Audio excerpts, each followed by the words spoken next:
Welcome to Trending in Education. Mike Palmer here, joined today by Alan Safran and AJ Gutierrez from a company called Saga Education. Alan is the CEO and chairman there, and AJ is the Chief Policy and Public Affairs Officer. We're going to be talking about some of the really interesting work that they're doing, the different angle that they're taking perhaps on solving some of the learning challenges we're facing, and how tutoring and some of the other tools that we're going to talk about, we'll get into as part of our conversation. But before we do that, I just want to welcome the two of you to the show. Welcome to Trending in Education.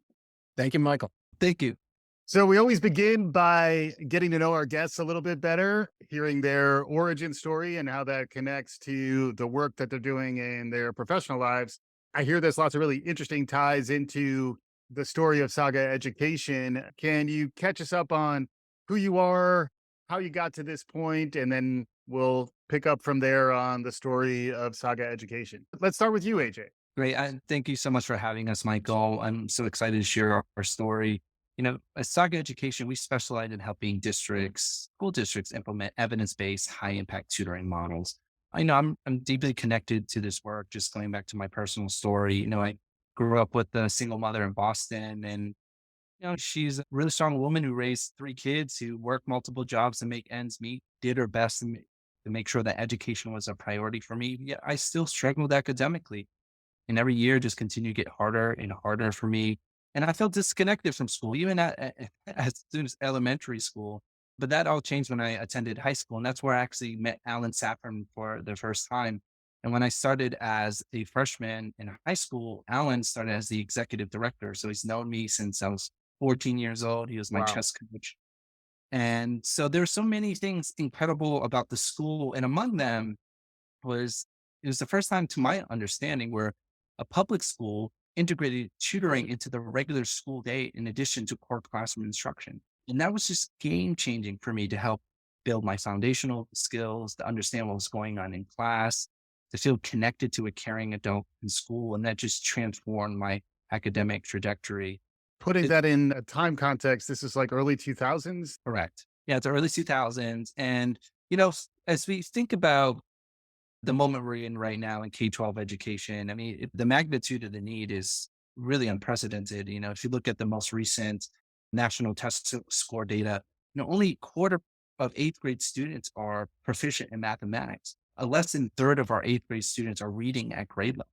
Mm. I mean, the decisions we make now from a policy perspective, from a practitioner perspective, is probably the most important we'll make in our lifetimes. Right. In the pandemic, the effects that it had on learning is quite severe. We not only have a moral imperative to address this, but also an economic one. An international economic think tank, OSID, calculated the long-term impact that learning loss will have on US GDP. And they calculate a long-term impact of like $14.2 trillion. And it's a Yeah. significant amount of dollars that it could be worse. So I think the moment now is to address this. So everyone knows that tutoring is a really great way to help kids. Yeah, the question is like, how do you do that in a sustainable and cost-effective way? Yeah. And that's exactly what we've been exploring at Saga Education. And as we play with different models, different permutations, trying to understand the impact on student outcomes through rigorous scientific evaluations, through gold standard randomized control research studies. And those happen to be very rare in education, which is quite surprising. The innovation that takes place in the United States in healthcare and in technology, that innovation apparatus doesn't exist the same way in education. And so Mm. for us, from a business perspective, we saw a lot of opportunity in changing that dynamic, changing that paradigm. And so a big part of our strategy has been to engage with our research partners at the University of Chicago Education Lab. And that really has been the wind beneath our wings as an organization. And so when COVID-19 came along, the pandemic was wreaking havoc on the K-12 education system. And then there became this growing convergence on high impact tutoring as a way to mitigate the impact of COVID on learning loss. And we were so thrilled that the research basis on our work could be that catalyst. Now we're in the moment where we want to try to help schools and districts get it right. Mm. And we have a range of ways in which we're approaching that. But I think the other thing that really differentiates Saga from others in the space is that, ultimately we're seeking real systems change. We're not looking to be a direct provider of tutoring indefinitely. We're hoping to demonstrate what's possible through direct implementation. But ultimately, schools and districts should implement high impact tutoring on their own and make it Mhm. part of the fabric of how they operate. If you think about it, it's kind of strange that tutoring has existed outside the K 12 ecosystem. Right. Our district leaders aren't, they're expert educators. And when you make tutoring part of the regular school day, you not only create opportunities to accelerate learning, but you also find great pathways to support classroom teachers. Yeah, makes sense. And I do have a background as a Kaplan tutor back in the day, and Kaplan as a private for-profit company throughout its history was always delivering tutoring as well as classroom-based programs. And it is interesting that, to your point, K-12 hasn't historically thought about that integration and developing a program that's able to do both of those things. Alan, bringing you in, you saw that light early. It sounds like there may have been some coinings of terminology in your background as well. Can you round out a little more of the story, your story, and then how that relates to what's happening at Saga and some of what AJ laid out there? Yeah, I should start by saying when I met AJ, I was just a little more than 3 times older than he was. Yeah, I'm just barely not even 2 times older than he is now, so he's catching me catching over up. time, and I think the math of that is interesting, and a lot of what Saga does is math. I'm the son of 2 public school teachers. My sisters are both in education, and my parents inculcated in all of us a sense of education as a priority and of trying to solve social justice problems. There's Mm, been an injustice in American public education since the beginning, which is that kids experiencing poverty who come to school, therefore, on average, many years behind grade level, are yep, not given the supports they need in school to be able to succeed. I don't blame the teachers. The kids come with such a heterogeneity in a classroom. I don't blame teachers who are struggling to do their best. yeah, Their teachers are heroic, and it's not the kids' fault either. If they're growing up in a neighborhood of crime or of poverty or of fear and of trauma and that emotional stress that takes on kids, but there's been no one to solve that problem. We're here to try to solve that problem, mm, working with others. The solution has got to be that we make kids feel that they belong in school, that they're connected to caring adults. And from that relationship, one of our favorite statements that we were taught by Charlie Spizzato, the founding principal of the school that AJ was a student in, and he was my partner in that school. mm, Kids don't care how much you know until they know how much you care. You've got to develop a sense of caring between the caring adult and the kids. Then kids are willing to take risks in terms of showing what they do or do not know, take advice, take coaching, take instruction, and blossom and flourish like AJ did. I saw him flourish before my eyes. You need caring adults in schools. Schools are not designed to personalize for kids. They've got to redesign or will continue to fail kids who are experiencing poverty, who in this country are disproportionately Black and brown. It is an injustice that we won't stand for. So the opportunity of COVID is not just to see tutoring as, well, let's catch kids up for the losses they suffered in COVID. The opportunity is to redesign our schools so they work. right. And that's what motivates us every morning to get up and has us now going from a direct service provider, which is an awfully slow way to try to serve millions of kids who need help, to becoming the partner for states and districts around this country, and in fact, countries around the world. We consulted in the Netherlands for the last 6 years, but everybody wants to do tutoring to help them get it right. There's a lot of bad tutoring out there. All tutoring is not alike. Yeah, Our randomized control trials say that our model is the most effective ever rigorously studied. So let's put some of that DNA out there and help schools do what they, in their heart of hearts, know they should do, but have had the inertial forces of public education, as any big bureaucracy, have stymied that. It's time to move the train and to move the ship. yeah. And it's interesting when you talk about the challenges that our teachers have faced. It is interesting to think about if at a district level, I'm able to integrate and deploy tutoring interventions in tandem with more traditional classroom interventions and have like that trusted adult dynamic ideally arise in more than one touch point, right? You have your teacher in your class, but then your tutor, there's some continuity of care and someone else knows your name, someone else who's older who you can trust is out there. AJ, you experienced this firsthand. I would be curious some of your reflections on what that experience was like and then how you see that sort of scaling with some of the models that Saga's putting out there. Yeah, I think first and foremost, people, when they think about tutoring, immediately think about accelerating learning and building foundational skills. And that certainly was really important for me. But, the opportunity to connect with someone who knew my name, who knew my birthday, who reached out to my mom. I just remember my mom getting a phone call from school and just being delighted, just lit up about things are going well. And oftentimes families, when they get a call from school, it's like something bad has happened. Right. And that just really changed that dynamic. And it was so meaningful. And my mom really felt that she was part of my learning. And that was really, really, really special to her. And I'm sure for everyone's listening, as you think about your own academic journeys, there are specific people who come to mind who really inspired you and made a big difference. And that's essentially what we're trying to create by scaling high impact tutoring. And from a business perspective, ultimately at Saga, our objective is to have a systemic impact. And we're doing that in three important ways: through direct programs, implementing high impact tutoring our own, using evaluations to understand different models and how they impact student outcomes, things like artificial intelligence and technology and human capital. Like, how do you optimize the use of both of those things? Yeah. Then we have our widespread impact body of work. And through widespread impact, we're trying to build the capacity of schools and districts to implement what we're learning on their own. And then it's advocacy, where we're trying to identify the levers we're pulling at the state and federal level to create the conditions to support evidence-based high impact tutoring long term. And so those are the three core bodies of work that shape our operations as a nonprofit. Yeah. And you are a nonprofit, which is also worth noting. And then the mission, which I guess coming back to you, Alan, the mission was something that kind of grew out of your experiences at a school. Can you talk about that aspect of the evolution of Saga through the years? Yeah, I'm going to credit Mike Goldstein, the founder of Saga, with the idea of embedding a tutoring core into the school day for kids. And I was the guy to then oversee and manage that work. But kids like AJ were coming to school, typical American high school. Kids are arriving on average 3 years behind grade level. This is an American story that people don't talk about. The kids are arriving on average 3 years behind grade level. How does a teacher differentiate and try to race towards end of ninth grade goals when kids are arriving on average 3 years behind, which means some kids are 5, 6, or 7 years behind? It's Right. impossible. It's structurally impossible. We saw that at Match in the first 2 years. The first 2 years, we didn't have this tutoring program. We said, Mike said, and we talked about it. How are we going to lift the trajectory of kids? They'll be coming out of the school just like they're coming out of other traditional district schools, not really equipped, not yet at grade level, promoted for social reasons, not for competency reasons. How do we get it? So we had to enlist a whole new labor force, which was these full-time tutors. We built a dorm for them, not going to happen across the country.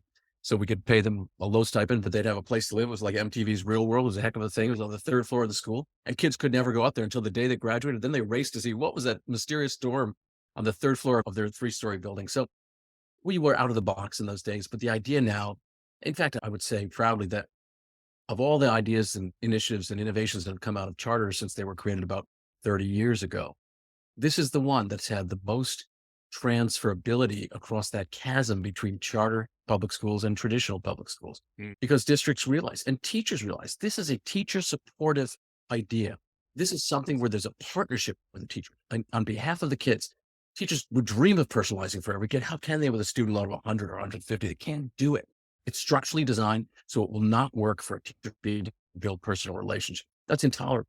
Tutors are going to be partners. And by the way, if tutors have a great experience, a nurturing year working with kids, they're more likely to want to then become part of a teacher pipeline, the talent pipeline for schools. So it's supportive of kids and supportive of teachers. And evidence say it's going to be the most effective intervention if it's done right. The time for tutoring has come.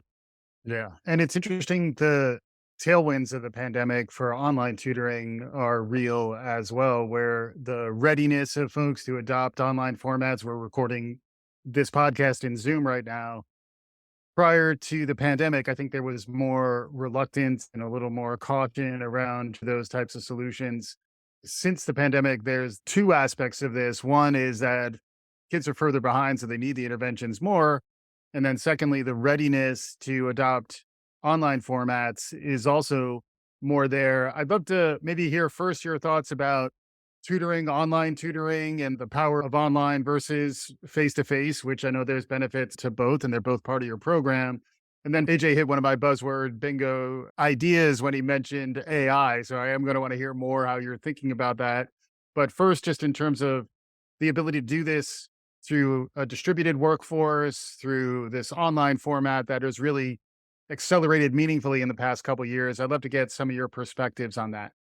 Lily touched the first part, and then AJ will touch the second. So the first part, everything you said, I agree with, Michael, but districts are still very reluctant to provide live online instruction for the kids, having had the bad experience for teachers and for parents and for kids, which was the world of COVID when kids were not in school and 25 kids on a screen for a teacher. They're still burned by it. We Mhm. say to them, look, tutoring's a different beast. It's not 25 kids on a screen, it's 2 or 3. You've got to have a platform that recreates as best as possible in the vertical environment of a screen what we used to have in the horizontal environment of across the table. Mm. We happen to have such a platform. We bought it with funding from the Gates Foundation, a company out of Colorado that we've now absorbed the engineers and all the talent and then tripled their staff so they can do more products that help kids. Mm. But the platform has got to be good. It's got to have fewer kids at a time, and they've got to have camera and audio, and they've got to have the tools and curriculum easily, they call it ingested into the platform. So it can be instruction can be quite facile. The big piece about live online instruction is the pool of people able to do that is much deeper than the pool who you could find locally. Language abilities, gender, like just think about all the aspects you could source nationally to serve your kids locally. Especially in rural America, there's not much chance you're going to find as much local talent. And the average quality, when the pool is bigger, of the people you hire will be higher than the average quality of the people you can find in your neighborhood. Not to Right. say they can't also find some, but they're not going to be able to find enough tutors locally to be able to meet the needs of what we calculate to be about 3 million kids who need tutoring. It's an interesting number, Michael. People talk about tutoring, too big, too expensive. There's 2 touch points where tutoring should focus. Get kids proficient in reading by the end of grade 3 Mhm. and kids to pass Algebra 1 by the end of grade 8 or grade 9. Yeah. There's about 9 million kids combined in those 2 grades. About a third of those kids are at risk of not failing. 3 million kids, there are 100,000 tutors serving a caseload of 30 apiece can serve those kids. It's a $3 billion national question.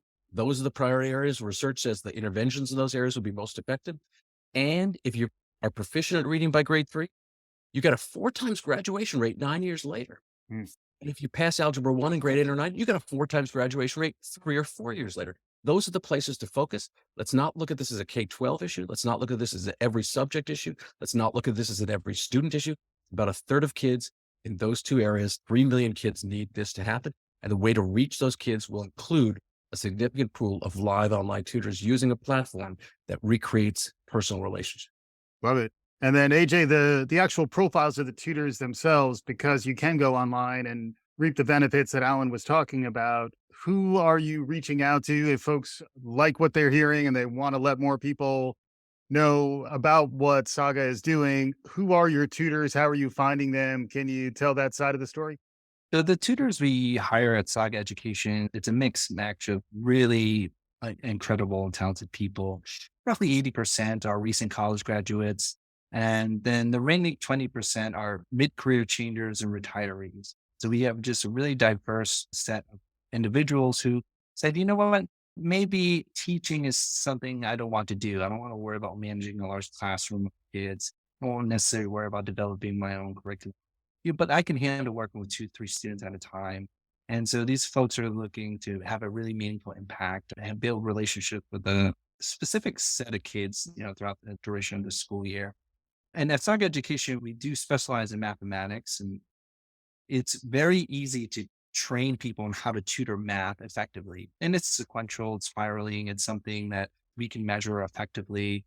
And as Alan mentioned, ninth grade Algebra 1 is a critical growth year for students. That's where a majority of ninth grade students tend to drop out of school. And so from a district's perspective, that's where the demand historically has been for us. And so that's why we focus on that subject. Now, going back to your question, surprisingly, the people we recruit to be tutors aren't all math specialists. We have folks who are English majors, for example. And so we assess their math skill set to make sure they have the skills they need. But surprisingly, sometimes the expert mathematicians aren't the best tutors. I mean, we've had people with PhDs in physics, were involved in, operating satellites and things like that. And they're just the worst tutors imaginable. Right. Because, people, when they think about tutoring, is like you're talking, you're just constantly talking, but that's not what effective tutors do. Effective tutors inspire and get the students to do the cognitive lift. They get them to do the work. Yeah. Some of our best tutors are people who are big coaches, people who can build strong connections and relationships with students. Yeah. One of the things I enjoyed about tutoring was that I wasn't evaluating or grading the student that I was helping. And it became more like a coaching dynamic, more about, the motivational and emotional elements of mentorship and belief, frankly. Lots of times kids just don't have anybody who believes they're going to succeed. And without that dynamic, it can be really challenging.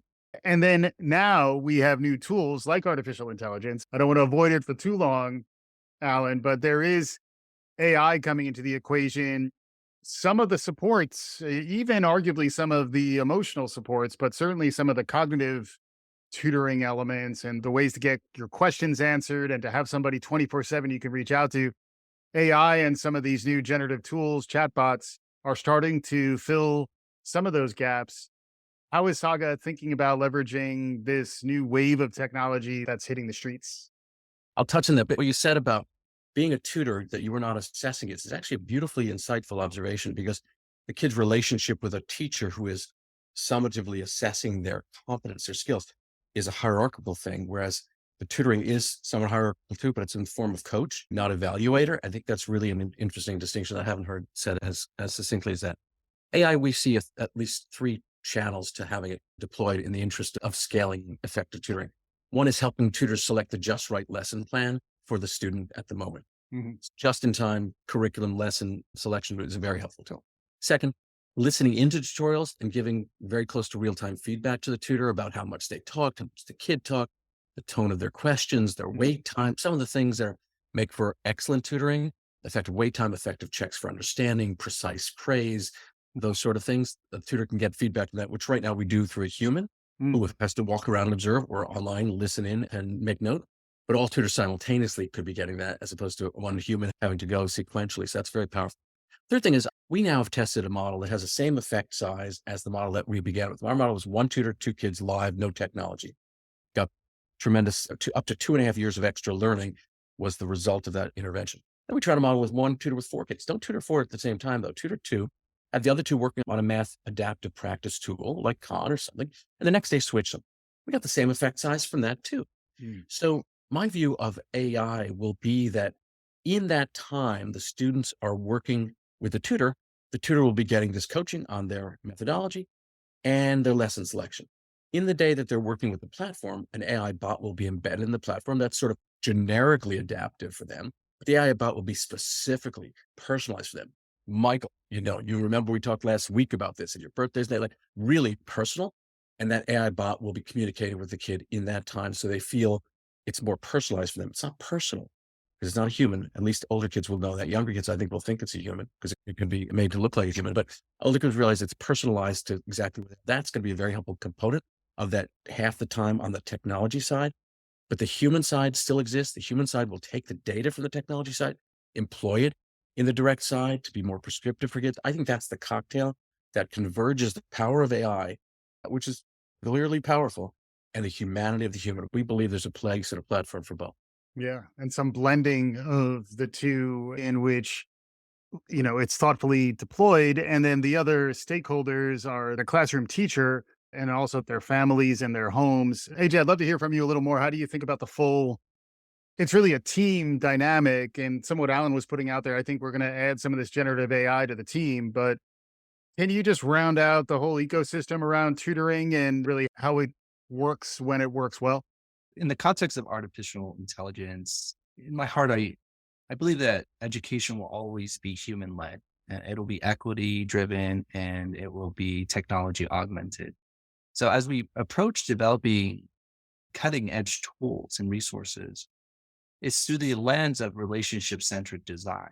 And how can we use these technologies to help humans focus on what matters most and unlocking student potential? A big important step in that direction is training these tools and technologies on a subset of students who have historically been marginalized and not represented in the training and development of these tools. Mhm. Students experiencing poverty who disproportionately Black and Brown. And what I'm really excited about what we're doing at Saga Education is, you know, co-designing with the districts we serve, building tools for these communities with these communities. And I think that's really important as we think about the next phase in education and how we develop these tools and making sure that, these populations are represented. Otherwise, you can create lots of unintended consequences and biases that can have a huge impact on students.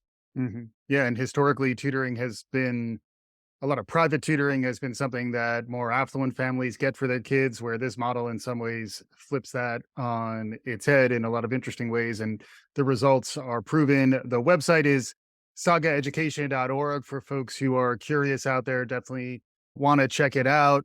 I do want to get some of your thoughts about what this might mean for the future of education. I Yeah. do like what you were talking about earlier, Alan, where there's a scale and a vision for what you're talking about, where even though those numbers were big, they do seem manageable. And when you think about the force multiplier of AI and some of these other technologies, with the right vision and resolve, it sounds like some meaningful changes could happen.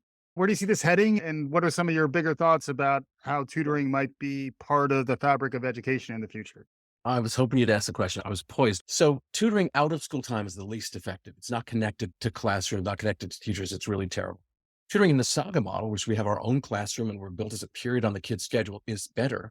But the best, and I think we'll be here in 5 years, is we want to integrate tutoring into the classroom. So my vision for this, which I spoke about at the ASU GSV conference in San Diego in April of 23, would be live online tutors, a team of them. Kids are sitting around pods. So say there's 4 kids, 7 pods in a class of 28. Say it's an Algebra 1 class. The tutors are live online, out in the room. Kids are at their pods. Teachers providing 10 minutes out of a 45-minute period with some new material. The tutors are listening to that. Then they start tutoring the kids in real-time response to what the teachers just presented. So the kids are not drifting and wonder, like, I don't understand what I just heard. They're personalizing for the kids using the AI tool, again, to personalize for each of the specific 4 kids in the pod, building relationships with each of the 4, doing what effective tutors can do. The teacher's role, therefore, is twofold. Walk around the room, encourage the kid, motivate, ask questions, but also with headset on, listen to tutorials as he or she tunes to the different ones and give coaching to the tutors in real time. Look, your wait time is good. Wait time is bad. Your check for understanding is not sufficient. Make sure you address Jane in this group. She hasn't been engaged at all. I Yeah. see her. She's disengaged. You may not see her from your camera, but I see it. So the partnership between teachers and tutors embedded in the teacher's classroom Mm. makes the cocktail, I think, that would be the most powerful vision for tutoring.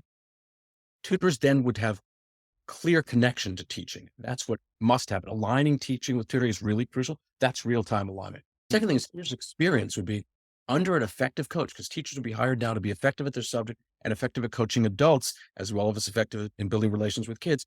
Tutors might find that experience really enlightening and enlivening. Say, I could be that teacher. Mhm. Pipeline becomes more real for a tutor to see what the role of a teacher would be in real time as they're tutoring their kids. I think this solves for a lot of problems. We're going to experiment on this model in the fall in a school in New York City to be determined, to see if that integration of tutoring with teaching that's envisioned by this and the live online environment in which the tutors come can be more effective for kids than any model that has been tried. Love it. AJ, any thoughts? Yeah, I mean, I'm a little social justice warrior here, and I think part of it is, as I think long term, is that this should just be part of the fabric of school design. You know, high impact tutoring, when done well, is the most cost effective approaches ever rigorously evaluated in U.S. public education. You know, University of Chicago estimates a return of $6 for every dollar invested in the approach. And so, folks sometimes, when they ask me, like, how do you practically scale tutoring? It's so expensive, but how can we afford not to do it? Like, what is the other thing you're going to invest resources in that's going to generate the kind of outcomes we really need at this moment? So that's the audacious response. But at the same time, I'm also a practical business person and recognize that the more that we can use technology to find ways to make it more accessible, to make it more cost effective, is absolutely worthy to explore that. But I think a marginal increase of $1,000 per student on what we spend on the lifetime of students in K-12 education from K to 12 was at $100,000. A marginal increase of $1,000 per student, let's say, as insurance to keep them on track for graduation seems like a really good investment to me. Yeah. And Michael, the problems of public school that need to be solved are the burnout of teachers, the fact that teachers don't feel supported, the fact that kids don't feel connected, the fact that kids learning has been interrupted, the fact that schools are not designed to catch kids up who arrive behind, the Mhm. fact that there's a teacher pipeline shortage in the future. All 6 of those issues are addressed by effective high impact tutoring. Every one of those. There is nothing else, as AJ says, that's likely to have the kind of powerhouse results, not just for student outcome, but for all these other issues of belonging, connectedness, teacher burnout, teacher pipeline. Highly effective tutoring built within the day addresses those issues. That's why it's, I think, getting the momentum as a movement now, not only across this country, but in Italy, it's taking root. The UK has a big program. The Netherlands has a 50 million euro investment. We've talked to people in Mexico. We've talked to people in Chile. It is global, a global opportunity to redesign the schools of the future. Fantastic stuff. We're talking to Alan Safran and AJ Gutierrez from Saga Education. We're reaching our concluding point. That was good summation from Alan just there, but we're going to give you a little bit more as we wrap up here. I'd love to get some parting thoughts maybe from each of you as folks go back to the rest of their lives. What are some takeaways based on the conversation? What are some things that people can do if they care about the topics we were just talking about? Well, educators listening in, whether it happened in Stamford, Connecticut, a teacher heard about our work, brought this program to Stamford, Connecticut in 2013. It's still there 10 years later. Individuals can make great strides here by taking the evidence, making their case locally, and moving it up to the decision makers. I think that's important. There's a lot of federal money that's still there. And if it's encumbered in the next 12 months, it could be spent over the next 4 years after the ESSER dollars ostensibly run out. So we need districts to take a look at committing to this for the longer term and encumbering ESSER dollars for a 4-year extension, not just a timeline that ends a year from now. Third thing is all the problems schools are trying to solve. We suggest to look closely at tutoring. The next big piece is good people can be tutors part-time or full-time. Most districts in this country are hiring part-time people, retirees who want to give back, college undergraduates who have 10 or 15 hours a week, mid-career folks. Part-time tutors could be very effective. Our model happens to be full-time. We're very open to the idea that the labor force can be part-time. The next piece is live online tutoring. If it's in the right platform, if it's got the same supports and training, districts need to open their eyes to that as the potential to scale and not to have to face the annual Sisyphusian challenge of finding enough humans to come to the workplace. There's a great deep pool out there of live online people who can make a difference for kids wherever they live. You had me at Sisyphusian. Thank you for that. That was well done. And AJ, any final thoughts as we wrap up here? I think parent voices are really powerful, and parents have more power than they recognize.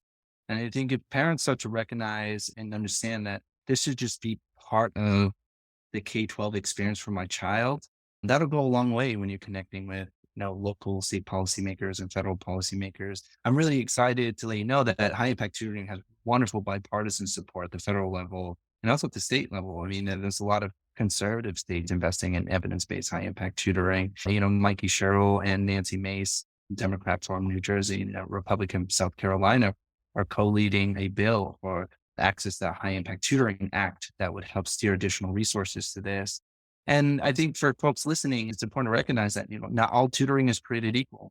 And as your, local districts or states are investing in this, making sure that they're encouraging the use based off of solid research and evidence and holding them accountable on making sure that they're using these resources the most effective way possible. Just to underscore what AJ said, from a social justice point of view, tutoring is an imperative. And from getting the best results for the dollars spent in public schools, tutoring may be that pathway. So it should be attractive policy across the aisle. It's a real thing to say that something is genuinely bipartisan in this day and age. And it's also so essential to the future of our country, the future of our children. Thank you, both of you, for the work that you're doing. Alan Safran is the CEO of Saga Education, and AJ Gutierrez is the Chief Policy and Public Affairs Officer. Thank you to both of you for joining me on today's show. Thank you. Be well. Thank you for having us. And for our listeners, hopefully you enjoyed what you heard. We'll include more information on the show notes for the episode. Please subscribe, write a review, tell your friends, do all the good things. We'll be back again soon. This is Trending in Education.